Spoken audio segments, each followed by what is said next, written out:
Clip number 622۔ اس clip میں آپ انشاءاللہ قرآن پاک کی سورہ ابراہیم کی آیت نمبر 31 سے 33 تک کی تلاوت، ترجمہ اور تفسیر قرآن صراط الجنان سنیں گے۔ بسم اللہ الرحمن الرحیم۔ ترجمہ: اللہ کے نام سے شروع جو نہایت مہربان رحمت والا ہے۔ قل لعبادی الذین آمنوا یقیموا الصلاة وینفقوا مما رزقناہم سرا وعلانیة من قبل ان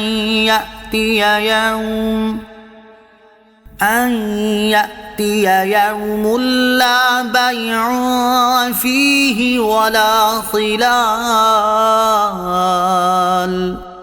ترجمہ: میرے ان بندوں سے فرماؤ جو ایمان لائے کہ نماز قائم رکھیں اور ہمارے دیے ہوئے میں سے کچھ ہماری راہ میں پوشیدہ اور اعلانیہ خرچ کریں، اس دن کے آنے سے پہلے جس میں نہ کوئی تجارت ہوگی اور نہ دوستی۔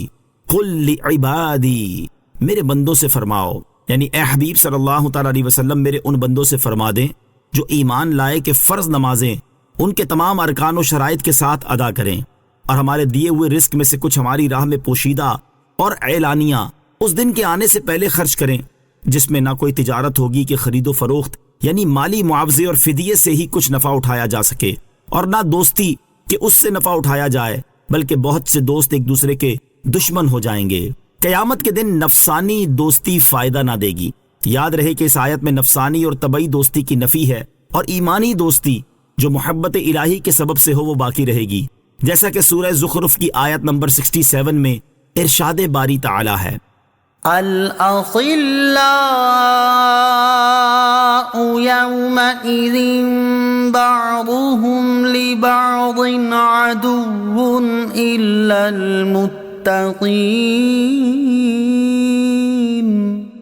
ترجمہ: اس دن گہرے دوست ایک دوسرے کے دشمن ہو جائیں گے سوائے پرہیزگاروں کے۔ اللہ الذی خلق السماوات والارض وانزل من السماء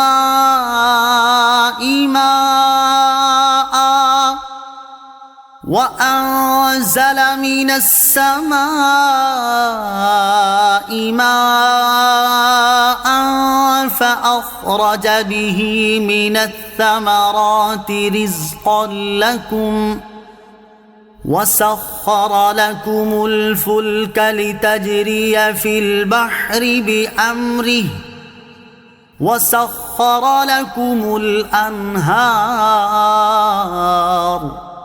ترجمہ: اللہ ہی ہے جس نے آسمان اور زمین بنائے اور آسمان سے پانی اتارا تو اس کے ذریعے تمہارے کھانے کے لیے کچھ پھل نکالے، اور کشتیوں کو تمہارے قابو میں دے دیا تاکہ اس کے حکم سے دریا میں چلے، اور دریا تمہارے قابو میں دے دیے۔ اللہ ہی ہے۔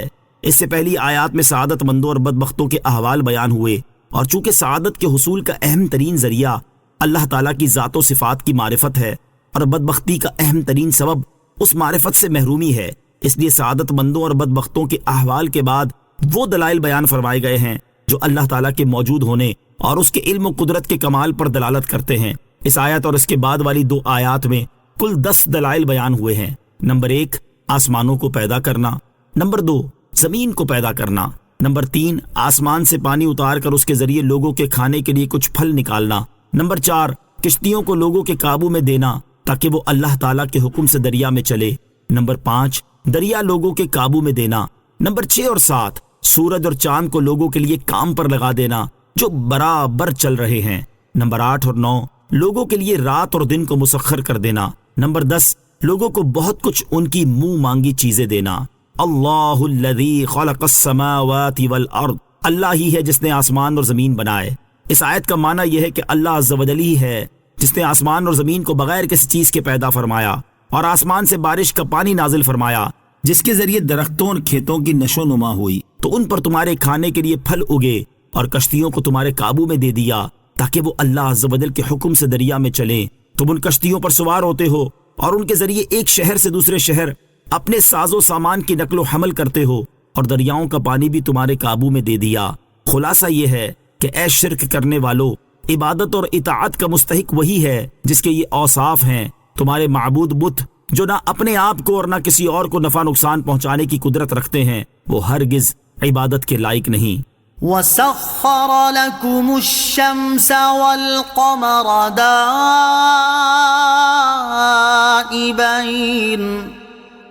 وَسَخَّرَ لَكُمُ اللَّيْلَ وَالنَّهَارَ۔ ترجمہ، اور تمہارے لیے سورج اور چاند کو کام پر لگا دیا جو برابر چل رہے ہیں، اور تمہارے لیے رات اور دن کو مسخر کر دیا۔ وَسَخَّرَ لَكُمُ الشَّمْسَ وَالْقَمَرَ، اور تمہارے لیے سورج اور چاند کو کام پر لگا دیا۔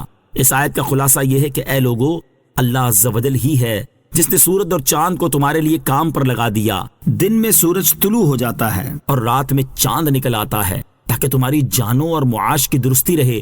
اور جب سے اللہ تعالیٰ نے سورج اور چاند کو پیدا فرمایا ہے، تب سے وہ اپنے اپنے محل میں گردش کر رہے ہیں، اور اسی طرح قیامت تک گردش کرتے رہیں گے۔ اپنی گردش کی وجہ سے نہ کمزور پڑیں گے اور نہ ہی ٹوٹ پھوٹ کا شکار ہوں گے۔ اور تمہارے منافع اور اسباب کی درستی کے لیے رات اور دن کو مسخر کر دیا ہے۔ رات جاتی ہے تو دن نکل آتا ہے، دن ختم ہوتا ہے تو رات آ جاتی ہے۔ دن میں تم اپنے معاش کے کاموں میں مصروف ہوتے ہو اور رات میں آرام کرتے ہو۔ یہ اللہ عز و جل کی تم پر رحمت ہے۔ صلو علی الحبیب صلی اللہ تعالی علی محمد صلی اللہ تعالی وسلم۔ مجھے اپنی اور ساری دنیا کی لوگوں کی اصلاح کی کوشش کرنی ہے انشاءاللہ عز و جل۔